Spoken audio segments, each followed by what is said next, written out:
இப்போ வந்து மூன்றாவது ஒரு மொழி இந்தி மொழி அல்லது ஏதாவது ஒரு மொழியை நீங்கள் கற்றுக்கொள்ளலாம். இந்தியாவில் உள்ள ஏதாவது ஒரு மொழியை நீங்கள் கற்றுக்கொள்ளலாம் அப்படின்னா அதை கற்றுக்கிறதுக்காக நீ அப்போ தினமும் 1 மணி நேரம் செலவழிப்ப.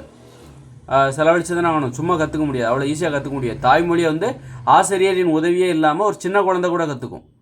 சின்ன குழந்தை கூட ஒரு வயசில் பேச கற்றுக்கொள்கிறது. யாருக்கும் நீ அம்மா இவங்கள அம்மான்னு சொல்லு, ஆ இம் மா இவங்க தான் அம்மா அப்படின்னு யாரும் சொல்லலை. ஒரு வயசு குழந்தை பேச கற்றுக்கும் போதே அவங்க ஒரு வயசில் இயல்பாக அவங்க தாய்மொழியை கற்றுக்குறாங்க. இன்னொரு மொழியை கற்றுக்கிறது வந்து அது வந்து பெரியவங்களால் கூட முடியலை. கல்லூரிலையும் பள்ளிக்கூடத்துலையும் படித்தா கூட அந்த பெரியவங்களால் கூட இன்னொரு மொழியை கற்றுக்க முடியல. இன்னொரு மொழியை கற்றுக்கிறது அவ்வளோ கஷ்டம்.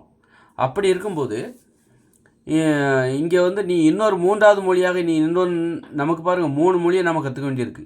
தமிழையும் கற்றுக்க வேண்டியிருக்கு, ஆங்கிலத்தையும். தமிழ்ங்கிறது தாய்மொழி, அப்போ அது கண்டிப்பாக நம்ம கற்றுக்கணும். ஆங்கிலத்தை கற்றுக்கணும், இந்தியை கற்றுக்கணும், அல்லது இந்தி அல்லது கர்நாடகமோ மலையாளமோ விருப்பப்பட்ட ஏதாவது ஒரு மொழியை கற்றுக்கணுன்னா அதுக்காக நம்ம தினமும் ஒரு 1/2 மணி நேரமாச்சும் 1 மணி நேரமாச்சும் செலவிடணும். நினச்சி பாருங்கள், அப்போ எவ்வளோ நேரம் வேஸ்ட் ஆகுது பாருங்கள். நீ மொழியை கற்றுக்கிறக்கா பல மொழியை கற்றுக்கிட்டே போகிற, முதல்ல எதுக்காக கற்றுக்கணும்? இன்னொரு மொழியை எதுக்காக கற்றுக்கணும்? அப்படி என்ன கட்டாயம் இருக்குது? அது என்ன ஒரு குழந்தைங்க சோறு பொங்கி விளையாடுற மாதிரியாது? தினமும் அதுக்கு நீ வந்து நேரத்தோட முக்கியத்துவம் உனக்கு தெரியவே இல்லை. நீ ஒரு லட்சியவாதியாக இருந்தால் அப்போ உனக்கு தெரிஞ்சிருக்கும். இன்றைக்கெல்லாம் நேரமே கிடைக்க மாட்டேங்குது. நம்ம ஒரு லட்சியத்தை நோக்கி போகும்போது நாம் செயல்படுறதுக்கு நமக்கு நேரமே கிடைக்க மாட்டேங்குது. ஒரு நேரத்தோட முக்கியத்துவம் தெரிஞ்சவங்க அந்த மாதிரிலாம் சொல்லவே மாட்டாங்க. நீ 3வது மொழியாக ஒன்று கற்றுக்கோ, மொழியை கற்றுக்கிட்டு என்ன காரணமே தெரியாமல் நீ கற்றுக்கொன்றாங்க. 3வது மொழியாக நீ எதை வேணாலும் கற்றுக்கோ, ஆனால் கண்டிப்பாக கற்றுக்கணும். ஏதாவது ஒரு மொழியை நீங்கள் தேர்ந்தெடுத்தே ஆக வேண்டும் அப்படின்னு சொல்லிட்டு மும்மொழி கொள்கையை வச்சு சொல்கிறாங்க.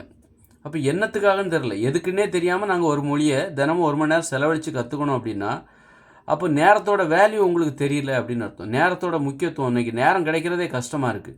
ஏற்கனவே நாங்கள் ஆங்கிலத்துக்காக நேரத்தை செலவழித்து நிறைய நேரத்தை வீணடிச்சிக்கிட்டு இருக்கோம். ஆங்கிலத்துக்காக நீங்கள் செலவழிக்கிற அத்தனை நேரமும் வீணு தான்.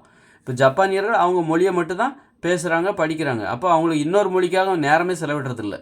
நம்ம தினமும் இன்றைக்கி ஆங்கிலத்துக்காக பள்ளி குழந்தைகளும் சரி 2 மணி நேரத்தை 3 மணி நேரத்தை செலவிடுறாங்க. அது எல்லாமே வேஸ்ட்டு தான். அந்த மாதிரி தாய்மொழியில் மட்டும் கல்வி கற்றா உனக்கு நிறைய நேரம் மிச்சமாகும். நீங்கள் ஆங்கிலத்துக்காக கல்வி இருக்கும்போது ஆங்கிலத்தை படிப்பதற்காக அதில் தேர்வதற்காக நிறைய நேரத்தை வீணாக போயிட்டுருக்குது. அதனால் இன்னும் இந்த லட்சத்தில் நீங்கள் 3வது மொழியை கொண்டு வரும்போது அதுக்கும் நீங்கள் நேரத்தை செலவழிச்சாகணும்.